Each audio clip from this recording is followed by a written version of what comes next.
What if I told you, the crystal in your hand has seen more pain, more prayers, and more human emotions than you can ever imagine?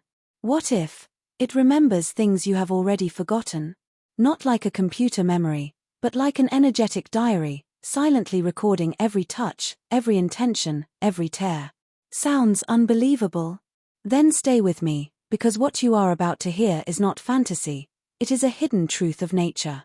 Crystals are not just pretty stones. They are ancient structures of Earth, formed under intense pressure, heat, and time. Some of them are millions of years old. Long before humans learned to speak, crystals were already learning to store. Store vibration. Store frequency. Store emotional energy. And today, scientists and spiritual practitioners both are discovering that crystals can actually hold information. But how is that even possible? And more importantly, what kind of memories do they carry? Did you know that Nikola Tesla once said, "If you want to understand the universe, think in terms of energy, frequency, and vibration"? Now here's something interesting. Modern technology uses quartz crystals inside almost every digital device, from watches to mobile phones, because quartz can store and regulate frequency with extreme accuracy. Even your phone's memory chip depends on crystal structures.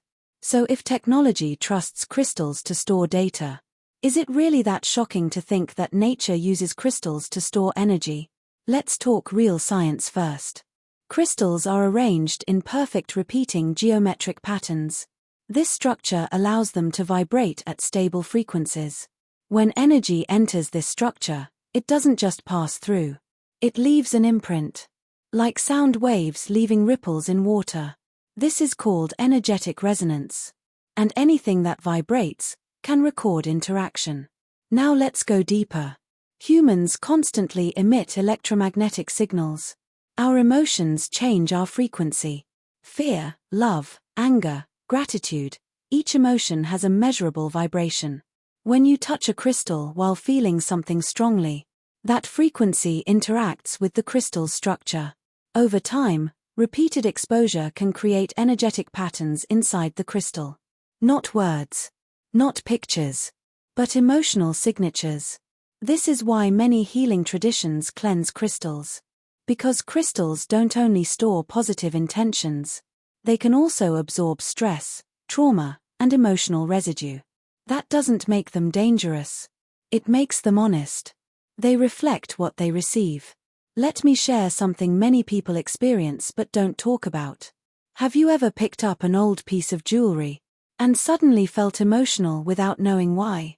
No memory, no story, just a strange heaviness or warmth in your chest. That is not imagination. Objects can carry emotional residue, and crystals are especially sensitive because of their structure. There was once a healer who received a crystal from a grieving mother. The moment she held it, she felt a tightness in her throat, as if someone had been crying silently for a long time. Later she found out that the mother used to hold that crystal every night, praying for her child's recovery. That emotional energy didn't disappear. It stayed recorded in the crystal's vibration. And this happens more often than you think. Your bracelet, your pendant, your meditation stone. They slowly learn your emotional patterns. They become familiar with your energy. That is why some people say, "This crystal feels like mine." Because energetically, it actually is. Now here comes the part that changes everything. Crystals don't just store memory. They also replay it. Not consciously, not loudly, but through subtle frequency feedback. Meaning, when you hold a crystal that has absorbed calm energy, your nervous system can start synchronizing with that calm vibration. And when a crystal holds stress, sensitive people may feel discomfort without knowing why. This is why ancient cultures treated crystals like living allies, not dead objects. They programmed them with intentions, used them during rituals, and passed them through generations, because they believed crystals were witnesses of human history. Think about that for a moment. A crystal sitting in a temple for hundreds of years, hearing prayers, chants, tears, gratitude, and hope. Do you really believe it remains empty inside? Now imagine your own life. Every heartbreak. Every wish you whispered. Every night you held something close for comfort. What if your crystal has been listening? Not with ears, but with vibration. And what if some of the emotional strength you feel during meditation is not only coming from you, but from stored calm returning back to you? This creates a powerful relationship. You influence the crystal, and the crystal slowly influences you. That is why cleansing and recharging is not superstition. It is emotional hygiene for energetic tools. But here is the real mystery we haven't touched yet. Can crystals hold memories from people who touched them long before you? Can they carry trauma, joy, or intentions from strangers, or even ancestors? And can that energy affect your life without you realizing it? Because if crystals truly store vibrational memory, then the stone you just bought may already have a story inside it. And that is where things start getting very interesting. What if the crystal you are wearing right now has already lived many emotional lives before it reached you? What if it has felt joy, fear, heartbreak, or deep devotion from people you will never meet?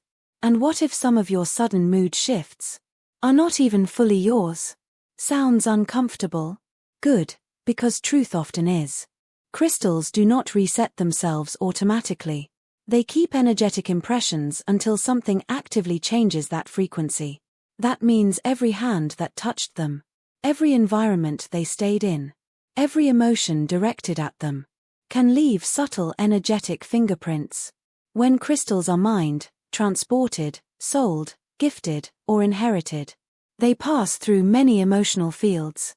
Stress of workers, hope of sellers, excitement of buyers, and sometimes, grief of previous owners. This does not make crystals negative. It simply means they are sensitive recorders of experience. Here's something fascinating. In ancient Egypt, crystals were placed in tombs, not only as decoration, but as spiritual companions for the soul's journey. In China, jade was believed to absorb the life force of the wearer. And in India, gemstones were used to balance planetary energies. Because people believed stones could carry karmic impressions. Different cultures, same belief. Crystals remember. Now let's understand how past energy can affect you. When you hold a crystal, your nervous system interacts with its frequency. If that frequency matches calm, you feel relaxed. If it carries emotional turbulence, your body may respond with discomfort, heaviness, or emotional unease. Sensitive people feel this instantly. Others feel it slowly over time. This is why some people say, "I don't feel good wearing this stone." Even if the stone is expensive or astrologically perfect. Your body reads vibration faster than your mind. Let me tell you a story that happens more often than people admit. A woman bought a beautiful crystal ring from a resale shop. At first, she loved it. But after wearing it for a few days, she felt anxious without reason. Her sleep became restless. Her thoughts felt heavier. Later she found out the ring belonged to someone who had gone through deep loss. Once she cleansed the ring and set new intention, the emotional heaviness slowly disappeared. Coincidence? Maybe. But when patterns repeat again and again, we start calling it awareness. There is also something called emotional entrainment. When two vibrating systems interact, they slowly synchronize. Your heart rhythm, your brain waves, your breathing. Crystals can act like tuning forks. They gently pull your emotional state toward their stored frequency. Not forcefully, subtly. Over time, that means crystals can support healing, or delay it, depending on what they carry. This is why cleansing is not just ritual. It is energetic reset. Think about your phone. When memory is full, it becomes slow. Glitches happen. Performance drops. Now think of crystals as emotional storage devices. If they keep absorbing without release, their energetic signal becomes mixed, confusing, unstable. And when you use them for healing or meditation, you may not receive clear energetic support. So when people say, "My crystal stopped working," most of the time, it is not the crystal. It is the overload. How memory can travel. Here is another powerful idea. Crystals are formed deep inside Earth. They are part of geological networks. Some spiritual traditions believe crystals remain connected to Earth's energy grid, even after being removed from the ground. That means they don't only carry human emotion.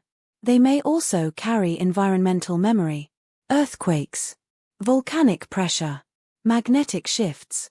This may sound extreme, but science already accepts that minerals record magnetic history of the planet.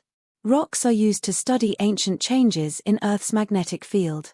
So if rocks store planetary data, why wouldn't crystals store emotional data? Many meditators report similar experiences.